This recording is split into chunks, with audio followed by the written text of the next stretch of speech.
আপনার যেহেতু দায়িত্বপূর্ণ এলাকা, আপনি কি ব্যবস্থা নেবেন পর্যটকদের জন্য এটা আমাকে বলবেন।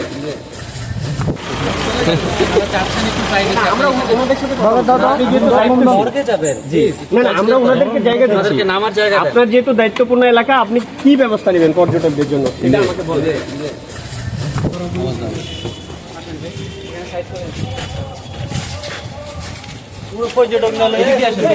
না, আমরা ওনাদেরকে নিব না।